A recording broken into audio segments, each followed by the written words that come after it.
So we're having a podcast, you said? Pardon? I didn't get that. I think we're having the presentation would be a podcast. Yes. You lost Okay. me. I'm on the presentation. I don't know. Wonder how many are there today. We've got 20 right now on the call. Ah, Great.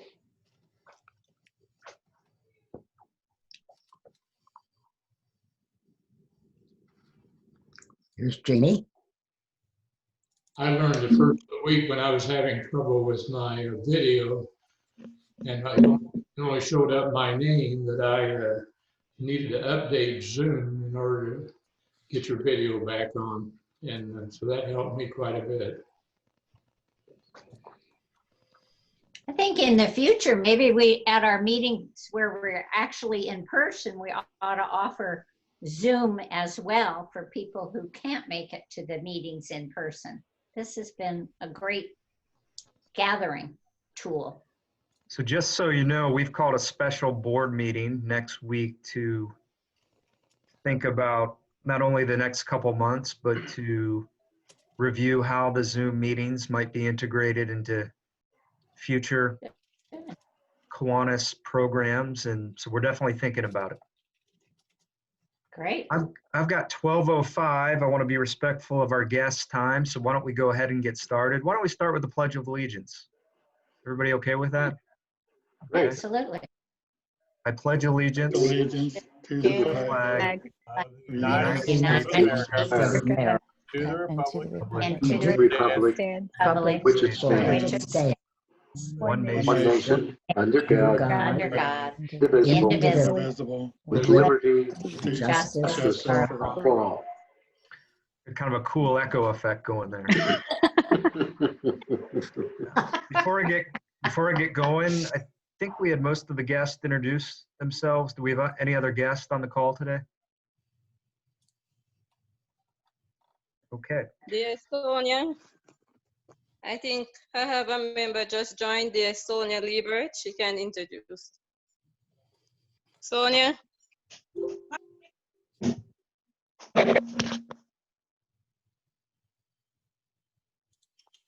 Okay. Sonia, welcome. A couple reminders before I turn it over to our guest. Reminder to keep yourself on mute until we open it up for questions and answers. And if you can, utilize your camera. We love seeing you may not like seeing my face, but I like seeing yours. So use your camera when you can. Club announcements. I've got some really good news for you. I'm 2/3 of the way through my presidency as of this week. So you've only got to put up with me for a couple more months. So I think that's good news for everyone.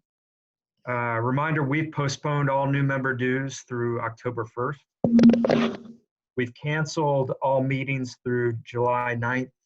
And then we're going to be reviewing next week what this summer looks like moving forward. We may extend that, given we want to be, really leaning on the side of health and safety for our members. But we will let you know, and then we'll thank you to everybody who filled out the survey. We're going to be utilizing your results and planning out what the next couple of months look like and the long-term future of what our meetings may look like. We'd ask that you continue to consider contributing what you might pay in lunch to our foundation. Again, given that we're not paying lunch dues right now, we're trying to communicate to you twice a week, Monday with the newsletter and then Wednesday with the garble that I give you. And if you have any good updates or things you want to share, please let me know and we'll make sure to include those in those communications. So at this point, I'm thrilled to turn it over to our Drink Culture podcast co-host. And like Taylor, if you want to grab a beer or beverage of your choice to make it even more interesting, you're welcome to do so. But we've got two guest hosts today, Fabian Rodriguez. He's the co-founder and co-host of the Drink Culture podcast, the official podcast of Indianapolis. Fabian started Drink Culture in April of 2017, along with Jared, hoping to get this right, Jared. Is it Byczko?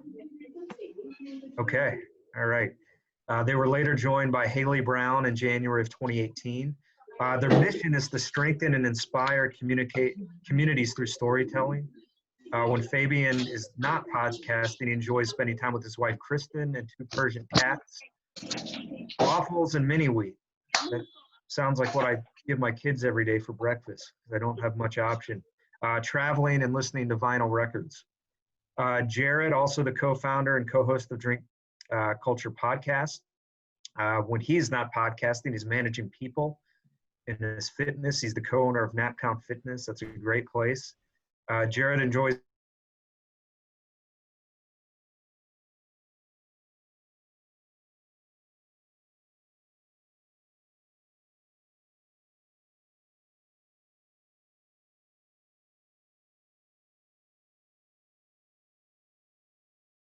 that your mic's working because I haven't heard from you yet.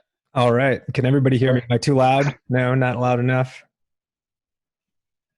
I think you're good. We're good. Okay. I was waiting for a response and then realized everybody's on mute. So this is like a new thing, a new thing for us. But I guess it's kind of similar just to how we handle our conversations.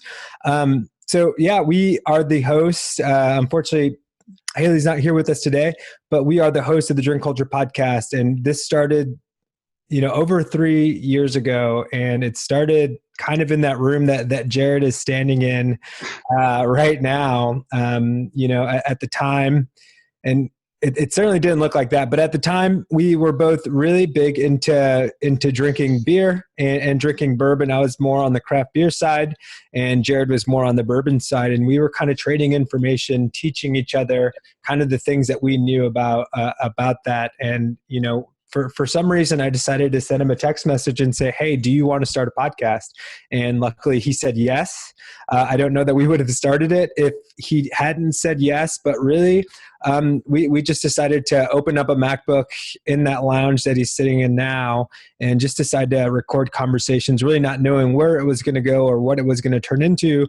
But we knew that we wanted to start having conversations. And at the time that was going to be based around bourbon and beer. And we really quickly realized that we don't know anything about either of those two topics. We ran out of stuff to talk about after maybe the 4th one and realized that our conversations were way too long. We were talking for about an hour and 45 minutes, almost 2 hours when we first started recording these. But as both being fans of podcasts, we were really inspired by some of the things that other people were doing. Some of those shows were Bourbon Pursuit, at least for me, and that's just like a really bourbon focused one, but more on like the leadership and storytelling side. We were both really listening to a lot of a very popular podcast called How I Built This, hosted by Guy Raz, and they're taking these huge companies and telling the stories about how these founders started those companies and the success and failure that it took them to get those businesses to where they are today. And after running out of things to talk about, Jared and I decided, hey, let's kind of take that approach, but let's make it really local and tell stories and highlight really cool people that are doing great things here in our city that we're both big fans of.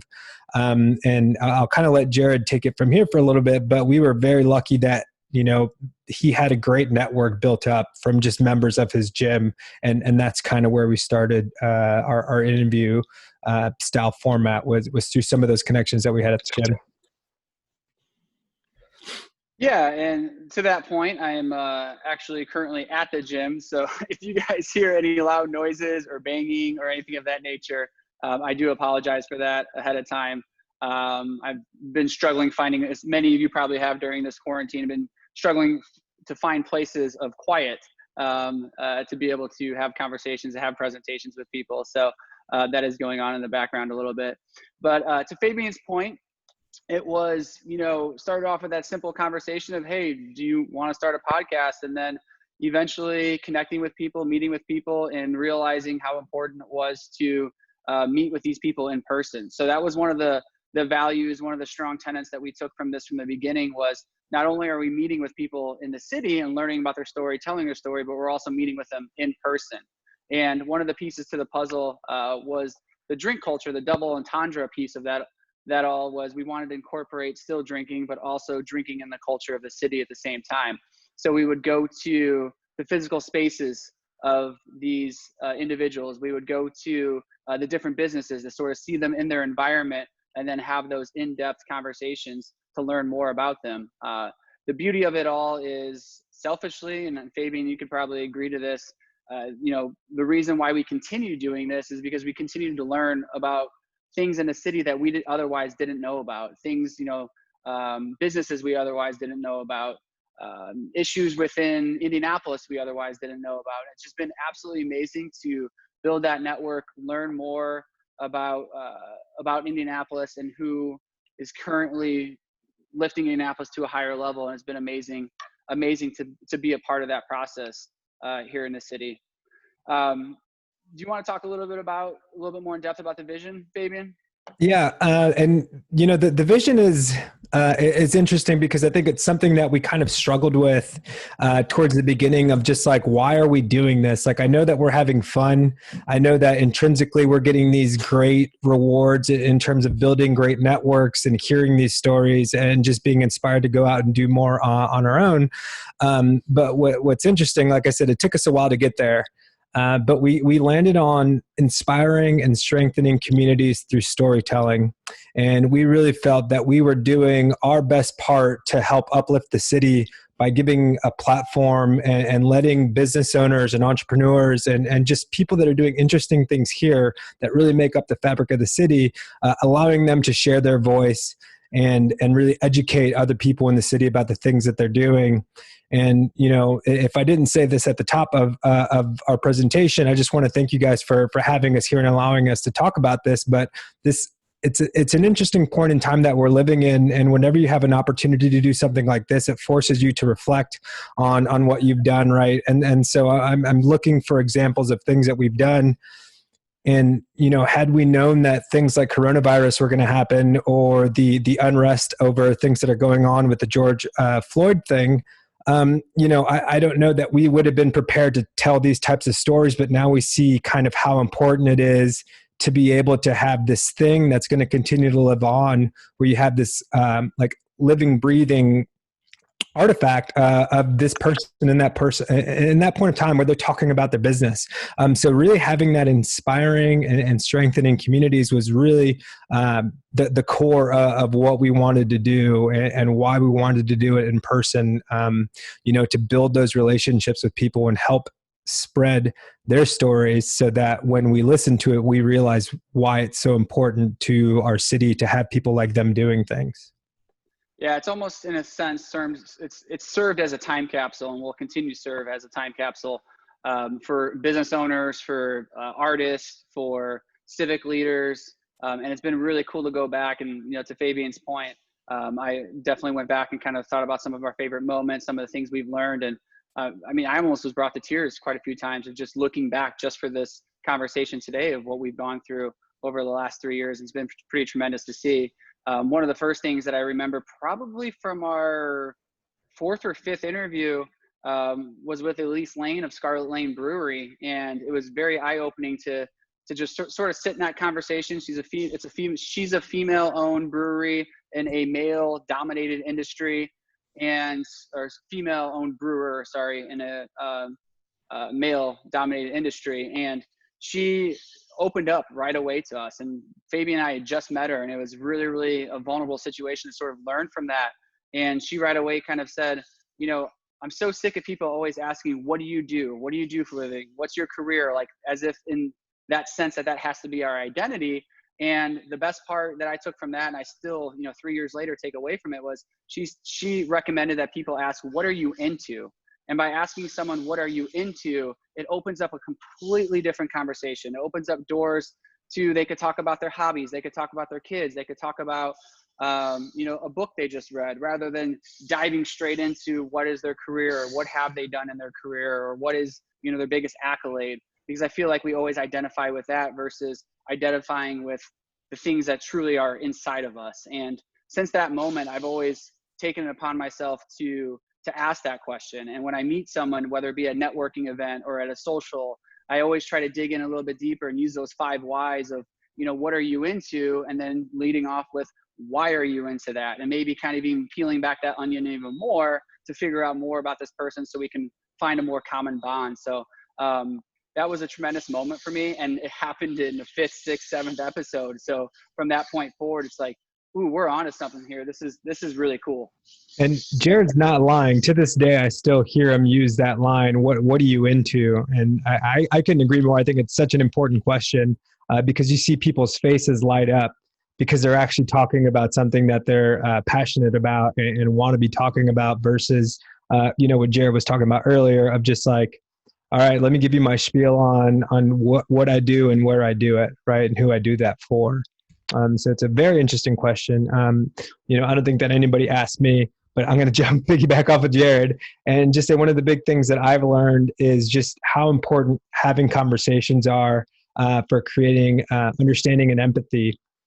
And, we've talked to people from all over the spectrum. We talked to 19-year-old business owners who started a virtual reality place there in Castleton. And we've talked to, one of my public radio heroes, Ira Glass.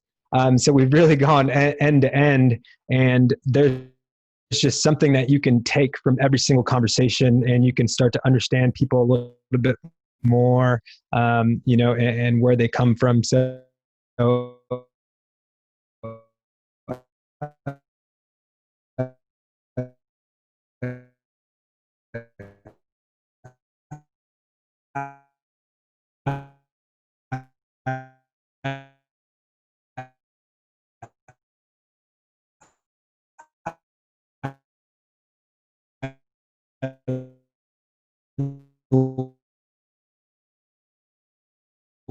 me to continue on the surface level to get a little more people. I kind of want to make sure we tailor it correctly to the audience as a whole, rather than just kind of just speaking, because we have a tendency to just be long-winded. So very true. Yeah, certainly. Anybody that wants to ask a question, raise your hand, throw it in the chat. We can keep lobbing questions at them. I know you've talked with not just business owners, but community leaders. Who has maybe had the most impact on you personally and potentially on your audience? I'm thinking like the first one that comes to mind is Chris Gall that you did live at Lo-Fi last year, and just the breadth of what he was able to talk to. But which ones stick out most in your mind and why? Fabian, fire away. I got my answer, but I think you got a couple as well. I think our answer might be the same. Just when you talk about real impact, the conversations that we've had with Brian Payne and the team associated with the Central Indiana Community Foundation have been instrumental, one, into really guiding us into this vision that we have for the show, but really personal development, growth, and deeper understanding for other people. I kind of touched on the climate that we're living through now, and I don't think I'd be in the headspace that I am now if it weren't for those conversations that we had with Brian. And I think the most important part about that, if you don't know or you aren't familiar with him, he's the executive director, I believe, for the CICF, and just somebody who from the outside is just so busy. And during the midst of all the Rethink 6570 stuff that was going on, when that was like a really, really, highly debated topic, he came downtown to talk to Jared and I, didn't know who we were, and started talking about why that was important and some of the things that original highway had done to segregate and separate communities. Well, that conversation kind of led to us being able to have another conversation with him live at the Lo-Fi for the series of live events that we did there, and really took a deep dive into their new plan to end systemic racism. And from there, the floodgates just opened, and it was just all this information that started trickling in as a result of the relationship that we built with Brian. So I'd say of all the ones that we've had, that's had the biggest impact on me personally and for the show.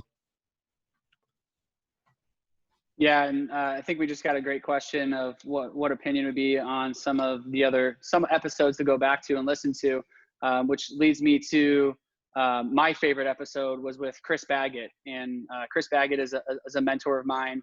I've known him for probably 7 years or so at this point. And for those who are unfamiliar, he was the original founder of Exact Target, and Exact Target turned into Salesforce. And now we have a Salesforce building downtown Indianapolis, and tech in Indianapolis is a huge, giant industry here. It's bringing tons of people down to Indianapolis. And a lot of that growth has happened because of Chris Baggett. But what people don't realize is the story of Chris Baggett. And that's what we were able to go and sit in. He lives out in Greenfield, Indiana. And we sat at, what's it called? Fabian Grigsby's station. Is this one of the restaurants he owns? Yeah, Grigsby's. And it's a phenomenal, it's a bar. He shared some barbecue ribs with us, and it was just a really good conversation to have, being, at a table, eating ribs, drinking beers and talking. And he opened up to us and shared that he had a very tough childhood. His, father wasn't around really. And when he was around, was abusive. He didn't do really well. Chris didn't do really well in school and hated school, in fact, and finally found himself going to an alternative university where they didn't take grades. And it was more of a creative university, more of a pass-fail, more of, we're going to support anyone and everyone who wants to learn. And then from there, he went out to the business world, learned for a little while, worked a couple corporate jobs, and then he decided he was going to be a laundromat mogul here in Indianapolis, and bought a laundromat, and then started growing that laundromat. And it was during the recession era, the dot-com bubble back in 2000s, early 2000s, and that failed. But during that time, he was working on marketing, email marketing, and sending coupons to all of his clients via email, which back in 1999, 2000, email really wasn't a thing. So he was ahead of that trend. And then all of a sudden, people started asking him about this email marketing, and that turned into Exact Target, which turned into a $2.1 billion business, which Salesforce bought. And now he owns Tyner Pond Farm, and can go off and help fix that area of our food system and the grocery store system, and where we're getting our food from.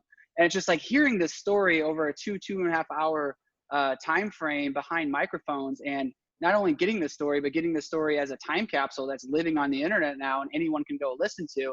It's just like, it's heartwarming for us that we're able to capture this, but it's even more amazing to just hear this person's story, where a lot of times you look at success and say like, oh, that person was born into success. And for Chris, that wasn't the case. And it's absolutely amazing to kind of hear that and feel that, and be able to share those stories. So that was one of my favorites. Yeah, I'll give one quick example, and I'll try not to get emotional, and I typically do. So if I do, I apologize in advance. But, Jared and I had a mutual friend that we interviewed called Artie Stevens. And when we interviewed him, it was a great conversation, just like most of these are. But he was one of the people early on that really got very vulnerable, talking about his personal story. He's someone that struggled with substance abuse and had hit his absolute rock bottom, and found some help, and kind of made his way back through faith, through fitness, and through food. Ultimately started his own business and was doing great. It was a meal delivery service, or a meal prep service, called Artie's on the Go. And about a month and a half after his interview aired, he passed away. Unfortunately and unexpectedly, he left behind 2 children and his wife. And that was just so important for me to be able to have captured his story, because it was him at his best. And when his wife goes back to listen to that, or his children have the opportunity to go back and listen to that, they're going to hear their father tell the story of struggle and finding success, and doing it with so much vibrancy in life. So that was just like beyond anything that we could have ever done. Like if the show would have ended after that, knowing that we were able to kind of preserve that moment in time for them was like huge.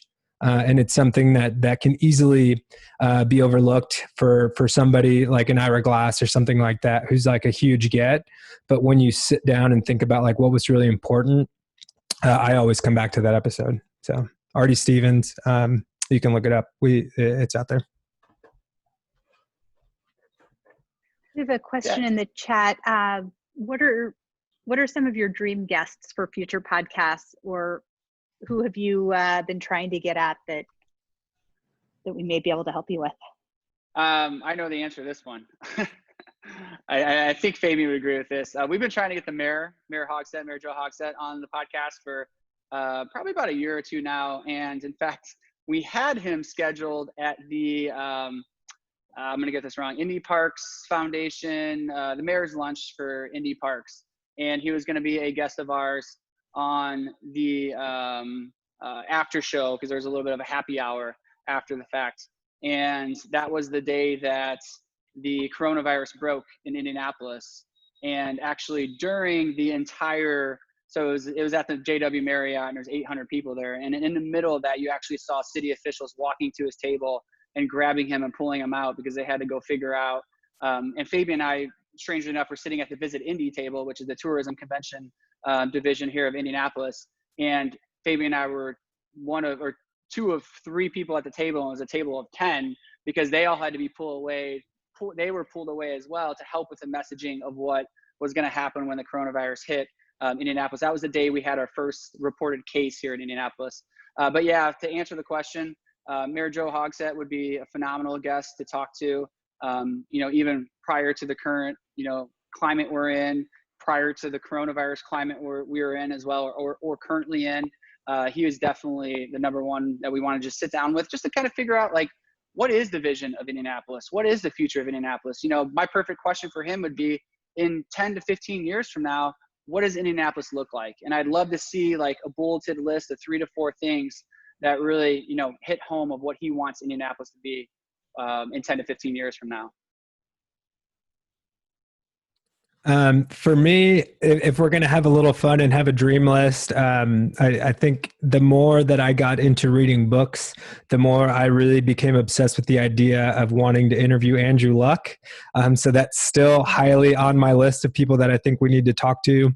And then I've been chasing down the 2 women from Two Chicks and a Hammer. So if you ever watch their TV show I think it's on HGTV, I just think they're hilarious, and they're doing a lot to kind of breathe a little bit of life into some neighborhoods that weren't doing so well. And I just think they'd be fun to talk to. Her and her mom are just hilarious. So. Yeah, one of the other things from this as well, so we've talked about myself, we've talked about Fabian, we've talked about Haley, who she joined us, and I don't know if we've told that story in depth, but we were doing this since April 2017, then we got a random text message from a Butler student, and sorry, it wasn't a text message, it was an Instagram message, and she said, hey, you guys are doing exactly what I want to do here in the city, talking to people who are shaping the culture of Indianapolis. Can I join you? And Fabian and I were just like, I don't know. We don't even know what we're doing right now. We're just talking to people. And so I met with her for coffee downtown at the Athenaeum at Coach at Coffee. And just like everything else, it was a conversation over coffee. We learned about each other, and we were like, wow, this is a good relationship. So we ended up bringing her on, and she kind of was an apprentice/internship for a couple months. And then she became a co-host with us. So if you do go back and listen to any episodes, you'll hear my voice, you'll hear Fabian's voice, you'll hear Haley's voice. And it's been a really good mixture, because Haley is now I think she's 23, but when she joined us was a 21-year-old female swimmer from Butler, versus Fabian and I's different perspectives and different voices. So it's been really cool to have that. And then one of the other cool things that happened through all this is we're not shy about saying that we've tried making this a business over the last 3+ years. And we successfully have done so in the sense of sponsorships and different revenue streams that we've been able to bring through working with different beverage partners or different corporate partners. We do ad reads before the podcast, during the podcast. And we partnered up with different people for events as well and done live events. So it's been a really neat process learning how to grow a super small business, a hyper local business for that matter. And that's been a really cool piece of this puzzle too, trying to figure that out, to the point where we ended up doing a vulnerability series, and you might see that throughout the list. And the idea behind that was sharing our stories of what's going on behind the scenes, because we do have kids, we do have pets, we do have other businesses, we do have day jobs, we do have other hobbies, and trying to share a lot of these vulnerabilities with our listeners was absolutely amazing, because with that, we had responses, emails, text messages from tons of people asking like, how can we help? And then through that, we ended up building our team from, Fabian, myself, and Haley, to having 7 people, a videographer, an audio editor, a marketing person, a PR person. And it was just really cool that everyone came to us, not asking for money or how do I get paid, but how do I help the city? How do I help you guys? How do I help this initiative? How do I make this even bigger than what it is? So that was a really cool piece to all this as well over the last 3.5 years.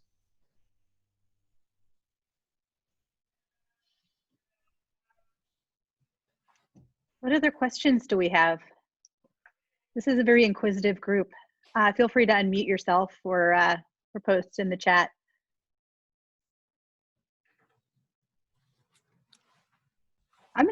While everybody's gathering questions, because I know they're coming, do you feel like you've been able to learn leadership lessons and business lessons from the folks, and how have you applied some of those?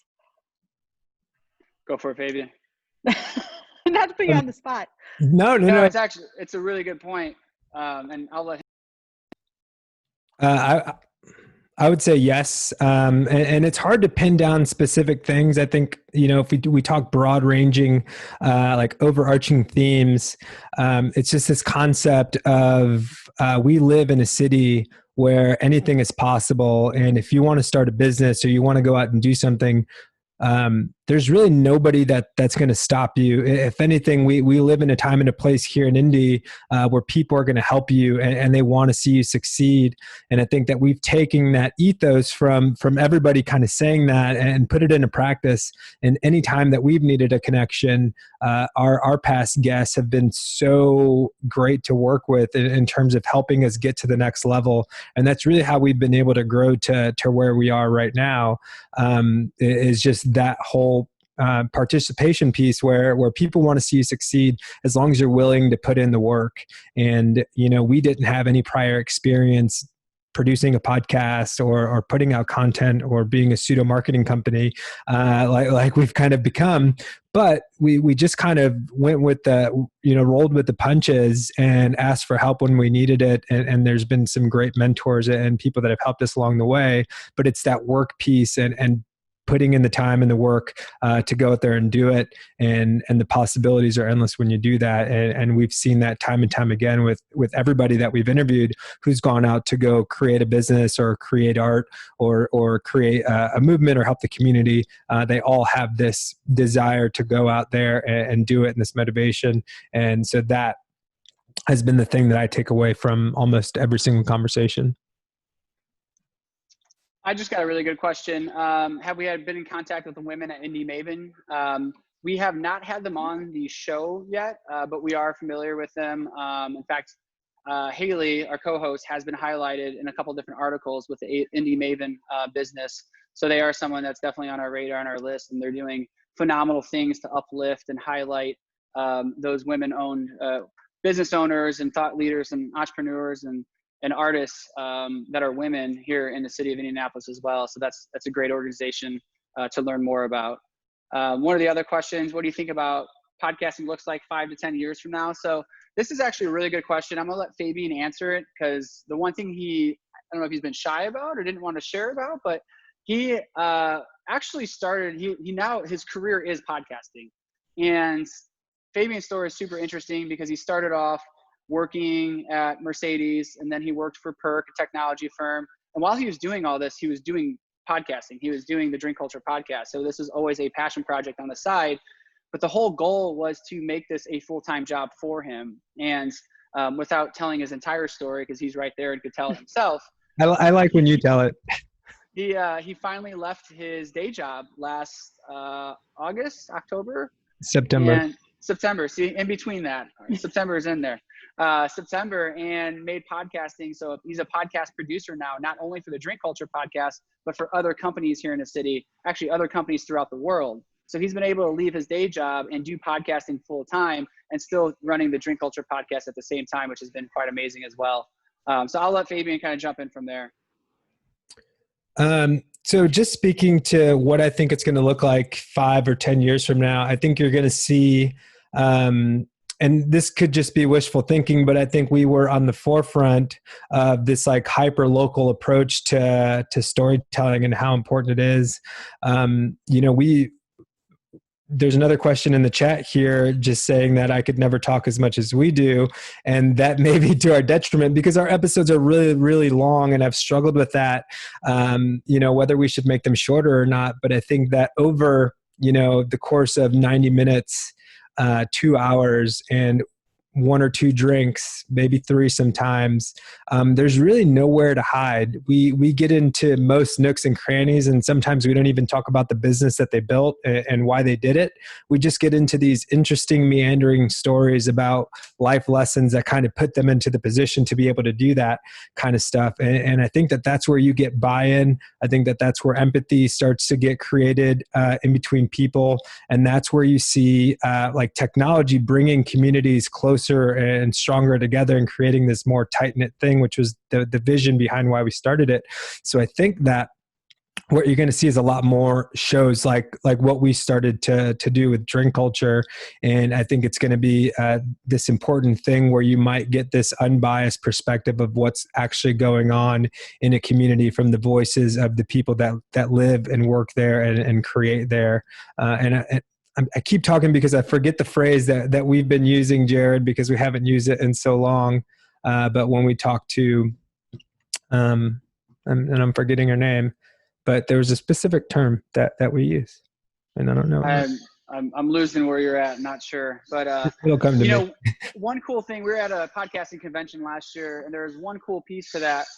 Not one cool. There's a lot of cool pieces, but some things that we don't realize is podcasting. Spotify now are buying up a bunch of podcasting professionals. They're buying up Joe Rogan, who has an audience of 100 million people worldwide, is now working exclusively for Spotify in a couple months from now.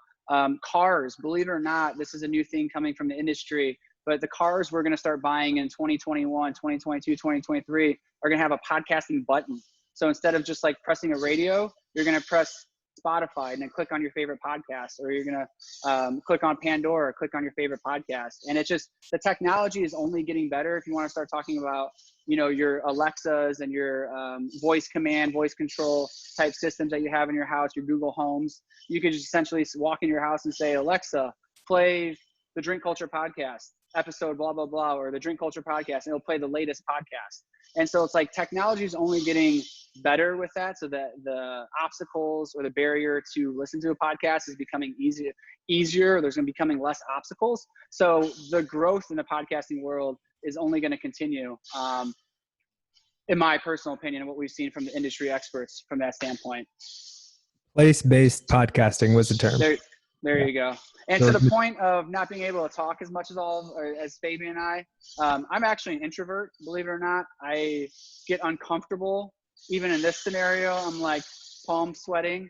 But I kind of combat that with being prepared. And what I mean by that is I can't go into a presentation. I can't go into a conversation. I can't even go into just a meeting with someone without having an agenda written out. Like, okay, if this gets awkward, what's the next talking point? What's the next question? What does the flow of this entire system look like? When I go coach classes in our fitness facility, it's the same thing. I build out an entire agenda of what that entire hour looks like. And that's just how my brain works. So it allows me to continue to talk in situations like this versus just being like, oh, I don't know what else to say. So I think everyone can talk. You just have to prepare and know what you want to talk about. Yeah, we live 2 different lives, Jared. That's true. Fabian is the shoot from the hip type guy. Yeah, and I'll kind of touch on this question, and I want to start by with this phrase that I've heard, and it's just the easier something looks to be, the harder it actually is. And podcasting does seem easy, and that's initially what we thought, right? Like, let's open up a MacBook and let's hit record, and this is going to be super easy. The only thing that we learned is that it sucked, right? Like, we were terrible. And it's not really always about the talking. Just having a genuine curiosity does a lot. So if you're interested in the thing or somebody says something, just run with that question of why, or tell me more about that, and they'll open up, right? So that part isn't necessarily the hardest thing. To answer the question about like what is the hardest thing about podcasting, and it's all the back end work that goes along with that, and it's not just the editing, because that can be super simple. You really don't even have to edit. You can just slap it out there, and there's plenty of people that do that. But it's the consistency for that long haul of knowing that there's absolutely zero return, because you don't know who's listening and you don't know who's engaging, and you have to just kind of trudge along, just having faith that somebody's going to pay attention to what you're doing, right? And that kind of fuels you for why you do it. But the hardest part is that consistency. And when we started, I made Jared not promise me, but he kind of knew I was serious. But I was like, if we're going to do this, we're going to do it for 52 weeks in a row. No excuses. We cannot miss a week. And that was just because the second that we slipped up and let one excuse kind of knock us off course, that was going to open up the door to make more and more excuses and let this thing fall off. And, if you are a listener of podcasts, you've seen several that have started and then just flourished, because the hardest part is consistency and keeping up with it. Because for 99% of people, this isn't their full-time job, right? So everybody's just doing it out of passion or just as like a pleasure to have some sort of creative outlet. But keeping it up and kind of marketing yourself while you're doing it have been the most challenging things that we've probably dealt with. Yeah, and if anyone's interested, I always love giving out resources. So if anyone's interested in starting their own podcast, a simple platform, it's called anchor.fm. And you could just go to the website or download their app and literally just start talking, and then choose which platforms you want it to go out on, and you can start a podcast. So the barrier to entry is very, very easy at this point in time with the way podcasts are. So it's anchor.fm. Just as a resource, if anyone's like, you know what, I do have a lot of opinions, I do have a lot to say, then you can just go do it and put it out there. And then the challenge is figuring out how to market it and get it to people and social media and blow it up and a lot of that. So which podcast are you two fans of? So my favorite podcast is the Joe Rogan Experience. Joe Rogan he's been doing this, I want to say 10 or 11 years. Podcasting is actually, I think it was born in 2001 or 2000. Is that correct, Fabian? 2002. Technically, there's debate on that. But Joe Rogan's been doing it for 10, 11 years. He has anyone and everyone on, from Elon Musk, the CEO of Tesla and SpaceX, all the way to doctors and nutritionists, all the way to MMA fighters, and just he's a very, very knowledgeable individual and just dives in deep and gets weird with things, to be honest. And I kind of enjoy that.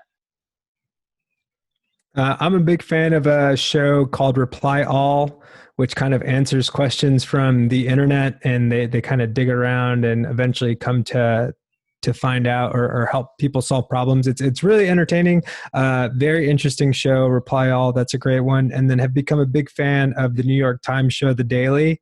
It's just a great way to start your day, kind of a recap of big news stories that happened the day before, but they do it in this really engaging way with like really great soundscape. So those are two that I listen to as often as they get published. Yeah, I just posted the anchor.fm link. If you're just curious of just browsing of what it looks like to start a podcast, super easy, super simple. I just posted it in here. There's 1,000 ways you can go about it. Fabian and I did it the difficult way, where our feeds are all over the place and we're trying to do professionally. So I wouldn't necessarily go down that route and recommend that and talk too much technical items on that. Any other podcasting specific questions or kind of drink culture specific questions? I was reading an Indianapolis Monthly magazine a few months ago, and I'm struggling to come up with the exact podcast, but it's very popular on crime, done by two. Ooh, hot topic. I believe local women, and a big premise was that they were lifting content from other podcasts. And apparently they're really, bringing in a lot of revenue. It's very successful, but the controversy over how they get their content. So I'd just be curious on your thoughts on that, and then how careful you've got to be when you're, expressing content on your podcast. Yeah, this was a super hot topic amongst our team, as well as in the podcasting industry as a whole. I know Fabian has quite a bit of opinions on this. My personal opinion is it's a new industry, and we don't really have laws written yet on what people can pool. And some of the background, and Fabian, you can kind of jump in if I'm getting this wrong, but some of the background is they're taking actual murder cases all across the country and then retelling those stories, even though those stories have already been solved and they're already in the past, and they're retelling those stories on their podcast. But the whole problem is they're taking information from other stories they're reading online, from other journalists, other newspaper editors, and then taking that information and not doing their own research and just using that on their own podcasts. So now it's kind of figuring out, well, is that against the law? Is that copyright infringement? Are they, plagiarizing that person by taking their words? And so there was a lot of lawsuits with that as well that came out. And Fabian, I don't know what your opinion is on that. Yeah, I mean, anytime something's being plagiarized, I don't agree with it. I just put myself in the shoes of the person who originated the story. And, if you read any of the articles that are out there that really discuss this in depth, one, the journalist that wrote one specific story had won an award for all the research that she had done. And, that's countless hours of work that they didn't get paid for by, necessarily by the hour for the research that they're doing, won an award for it, put it out there for people to read.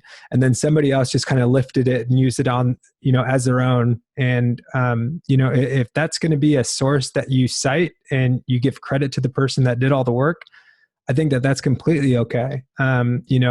You talk about remix culture in music. As long as things are being credited and they know where to go for the original source of information, I think that that's fine. That's great, right? You're just giving more amplification to this story that's out there. But if you don't do that, that's where I think it becomes a problem. I think it's a very easy thing that they could have done. I'm not them, so I can't tell you why they did or didn't do it. But if we were in that position where we were telling stories on things that were factual and had already happened, I would certainly go out of my way to make sure that we were giving credit to people. But Trina just posted the Indianapolis Zoo episode that we did, and I actually wrote this down as one of my favorites, hands down one of my favorites. I wasn't even there. I was purely just a listener in the sense that I listened to this a couple weeks after Fabian and Haley did this episode. With Dr. Rob Shoemaker, and it was mind-blowing on how big and important the Indianapolis Zoo is in the entire, ecosystem of zoos across the world, and how many big awards are available via, and I'm going to get this wrong, but there's a huge worldwide award that was started out of Indianapolis that people are able to get, and an award ceremony here in the city as well. Such a fun episode. Highly recommend that, especially if you're going to have them on as a guest here in the future. It was so great to see that one. Another quick question that I wanted to get to, because I thought it was, thank you, the Indianapolis Prize Award, yes, was how do you schedule your guests? And this has been a very, very difficult learning curve for us. And, Fabian and I literally just started this to have conversations with people. And then Haley joined, the same thing, have conversations with people. But then we started getting feedback and realizing that we weren't necessarily pulling our guests from what the demographics look like of Indianapolis. And if we're going to call ourselves the official podcast of Indianapolis, our guests need to reflect that as well. So that was a very big challenge for us. If we were going to create this as a business, is being able to talk to the public in that way. So figuring out whether, if we find out we have 13 white males in a row, 13 weeks in a row, well, that doesn't look good for us. And that's also not reflective of who's here in Indianapolis. So we had to figure out strategically, well, what is the criterion for someone to be a guest on a drink culture episode? So that was one of the first things we had to sort of figure out. And then from there, we almost have created like an audit system of like, okay, after 4 weeks, did we have, an African-American person on? Did we have a person of the LGBTQ, I get that wrong, I apologize, community on? and like making sure that we're reflective of the demographic here in Indianapolis as well. So that was a very, very, very important learning lesson for us from a scheduling perspective. Yeah, and just logistically, like actual tactic, we use a free source called Calendly, and that was a game changer for us because we could just kind of fill in what availability we had. We knew we always recorded on, we switched back and forth between recording on a specific day of the week and then recording in large chunks of time where we would go 4 days in a row for 2 weeks in a row and bust out the content for 2 months at a time, essentially. But using something like Calendly really eliminated a lot of back and forth, like administrative email type stuff that was eating up a ton of time between all of us trying to get calendars synced up.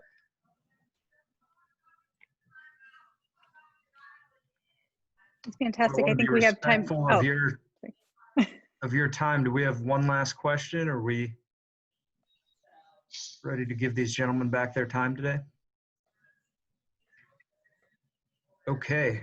Well, Jared and Fabian, really appreciate it. And in honor of you speaking with us today, we're going to be making a donation in your name to Teachers Treasures.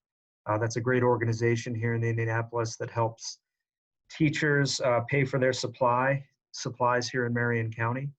So again, we really appreciate it. We learned a lot today, and thank you. A few other announcements. Keep Peter Sheath in your thoughts. His mother passed away a few days ago. So please keep Peter in your thoughts and feel free to reach out to him. I know the family was very close to their mom. I know both Peter and his brother, Tony. Next week, we've got a really interesting guest as well. I've got a good friend named Joanne Scott, Butler graduate. Joanne runs the NCAA men's basketball tournament, and she's going to be walking through the decision-making process of the tournament and the decision to cancel it this year. So I'd encourage you all to join us. I guaranteed her at least 60 people, so I need you to come through for me again. And Taylor, I think this is one where we should, broadcast it out to the area Kiwanis clubs, but I think it'll be a really interesting conversation. We're going to allow you to stick around here after 1 o'clock if you want to socialize. Unfortunately, I've got to jump off for another Zoom call, but I would just leave you with this. I sent a message out on Monday, which hopefully you read. If you didn't, that's okay too. But, in regards to the times that we're going through, really a challenging time in our country, in our world. In my 40 plus years, I think this is the most difficult time I've lived through. I didn't live through Vietnam nor the race riots in the 60s, but the message I maintained is, this club continues to offer me a bright spot, a positive in the work that we do. I think we need to continue doing that and step up our efforts more than ever. But, the programs, our Abe Lincoln Scholarship, our Fostering Families, a number of the programs that we do throughout the year, I'm proud of them because they're very inclusive in who we honor and who we award and who we recognize. And I think that's as important as ever. So I encourage you to stay positive. Let me know if there's anything I can be doing to improve my presidency here in my final few months, and if there's anything I can do to help you. So thanks again, Fabian and Jared. Let us know if there's anything Kiwanis can do to support your efforts or help you reach out to a guest that you're looking for. And again, hopefully everybody has a great day. And again, feel free to stick around and socialize. And I'll look forward to seeing you next Thursday. Awesome. Thank you guys again for having us. It was a pleasure. Yes, thank you. Really appreciate it. Have a great day. Bye-bye.